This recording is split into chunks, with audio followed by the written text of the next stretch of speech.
Salve, salve, diretoria, torcida vascaína, um grande abraço para todos vocês. Bruno do canal Giro Vascaíno para mais um vídeo aqui. Iremos lançar vídeos aí durante a semana, tá? Não iremos fazer lives, tá?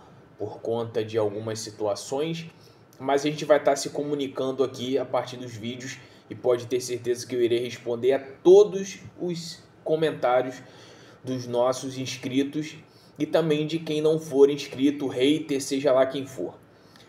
O Vasco perdeu um clássico e muito mais do que isso, a incompetência reina dentro do Vasco a partir do momento que o Vasco perde um jogo que era para ter acontecido em São Januário por uma questão de venda de mando de campo por R$1 milhão e que não surtiu efeito algum.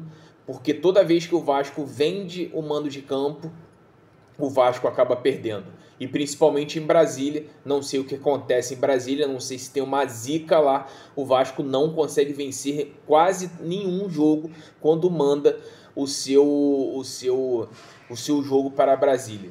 E poderia ter sido uma condição importante jogar em São Januário, apoio da torcida, poderia ter utilizado esse fator em casa para conseguir vencer. Mas enfim, a diretoria só pensa em dinheiro, mas esse dinheiro que entra para os cofres não é revertido em futebol e a gente vê realmente um elenco muito fraco, um time titular muito razoável, muito instável, um time que não consegue trocar meia dúzia de passes, não consegue envolver o adversário, não consegue ter posse de bola, que é o básico de um time de futebol, você ter dentro do campo para você conseguir buscar vitórias ou tentar conseguir buscar competições, títulos e tudo mais. O Vasco não consegue fazer absolutamente nada disso.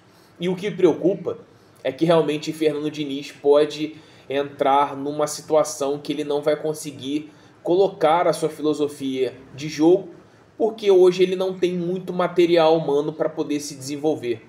Aparentemente, Felipe Coutinho aí renovou o seu contrato, mas renovou para quê? Para agradar quem? Torcedor? Porque dentro de campo, praticamente, ele não joga nada. Ele não joga absolutamente nada. O que vale a pena ter esse custo-benefício aí, por mais que o dinheiro venha do sócio, torcedor, enfim, mas é de algum recurso que é do Vasco. Até que ponto vale a pena ter Felipe Coutinho no time? Será que realmente vale a pena ter um jogador que já está mais em fim de carreira? E quando eu falo isso, com muita dor no coração, porque eu gosto do estilo de jogo, gosto do que o Felipe Coutinho fez na sua carreira, mas hoje em dia a gente tem que entender que tem determinados jogadores que não dá mais para jogar futebol. Não é nem pela questão do talento dele, sim pela parte física que ficou bem clara que é muito defasada hoje em relação ao nível de competição que o futebol brasileiro lhe permite. Você vê o Verratti, que é um cara como se fosse um cara ilhado dentro de uma ilha, que não recebe oportunidade, que não recebe bolas, que não tem o estilo de jogo da equipe de chegar à linha de fundo e conseguir dar oportunidade para ele tentar fazer gol. Então é praticamente um jogador a menos.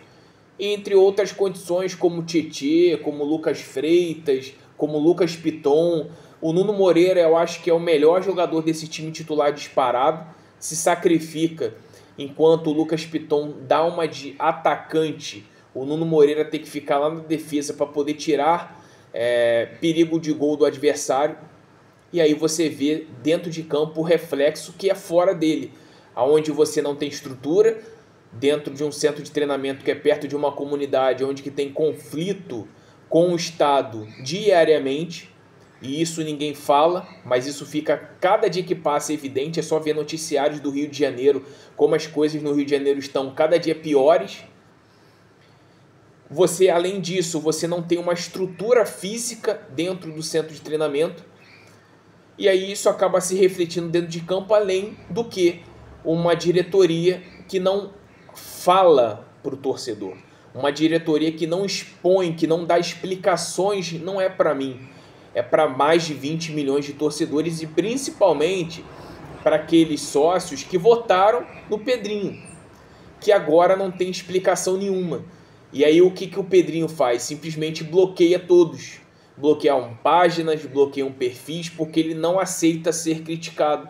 É aquele velho garoto mimado que tem a bola do futebol, que coloca ali para a rapaziada do condomínio jogar, e quando não fazem a vontade do garoto mimado, ele vai lá e pega a bola e acaba com a verdadeira pelada, com o futebolzinho ali que as pessoas estão exercendo. É o presidente mimado, é o presidente reborn, por isso que eu apelidei ele de presidente reborn, porque ele não dá as caras, ele não fala nada, ele simplesmente se omite. Enquanto isso, o Vasco vai enfrentar o Del Valle, que está a 9 jogos sem perder. A tendência de amanhã é o Vasco tomar uma goleada, infelizmente, porque o Del Valle joga no seu território, tem a altitude, o Vasco não consegue performar e ao mesmo tempo a parte física dos jogadores são lamentáveis. O jogo será transmitido no SBT, na internet pelo Paramount. E, sinceramente, possa ser que muitos torcedores do Vasco que for assistir esse vídeo não vai curtir o que eu vou falar agora. Mas para o Vasco, no chegar no final do ano, não ser rebaixado pela milésima vez, é preferível que seja eliminado já no primeiro jogo da Sul-Americana para não precisar passar de fase. Sabe por quê? Porque o que mais compromete é o rebaixamento. E o Campeonato Brasileiro está aí à porta. O Vasco só não foi ultrapassado, só não perdeu a 14ª colocação porque o Vitória perdeu, porque Santos não jogou. Automaticamente Juventude e Sport se enfrentam, o São Paulo perdeu. Então, Fortaleza perdeu o seu confronto contra o Ceará, um confronto direto ali. Então, por isso que o Vasco não perdeu a 14ª colocação. Mas pode acontecer no final de semana, até porque no meio de semana terá jogos do Campeonato Brasileiro, pode acontecer do Vasco cair de posição. E aí eu pergunto para a diretoria, vai querer tentar buscar um possível título de Sul-Americana e segunda divisão no Campeonato Brasileiro? Ou vai priorizar o Campeonato Brasileiro para não fugir? Até porque isso depende muito do futebol ir bem para a reeleição do Pedrinho o ano que vem. Então esse é um panorama em relação a tudo que acontece dentro do Vasco. Infelizmente, galera, nós não temos notícias boas.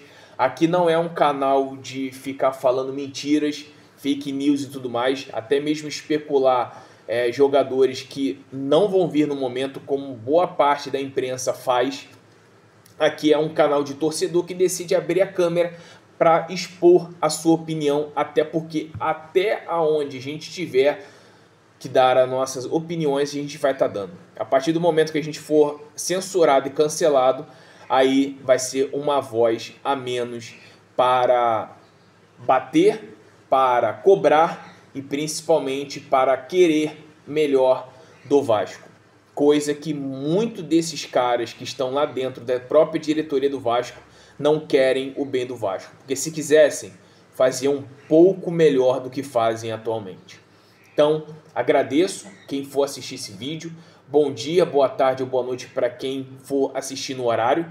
Simplesmente, se você curtiu o nosso trabalho, se você curtiu a nossa visão, ou se não, deixa o seu comentário. Se você é um hater, não tem problema. Eu já não tenho nem mais saco e paciência para poder absorver haters, até porque eu acho que o Vasco é muito mais importante do que críticas de torcedores do Vasco. Então simplesmente você deixa aí seu comentário. Se quiser curtiu, gostou da nossa visão, quiser se inscrever aqui no canal, fica à vontade. Se não quiser, também fique à vontade aqui. Aqui a gente simplesmente abre a nossa câmera para expor a nossa opinião, tá? Compartilhe se você quiser, ativa o sino para também você receber as notificações aqui do vídeo. Amanhã estaremos de volta aí para fazer qualquer coisa, falar sobre Vasco, análise do jogo, enfim, ou sobre criticar a omissão da diretoria. Estaremos aqui para representar o verdadeiro torcedor do Vasco. Um grande abraço e um ótimo dia para todos vocês nessa segunda-feira, exatamente do dia 14 de julho de 2025.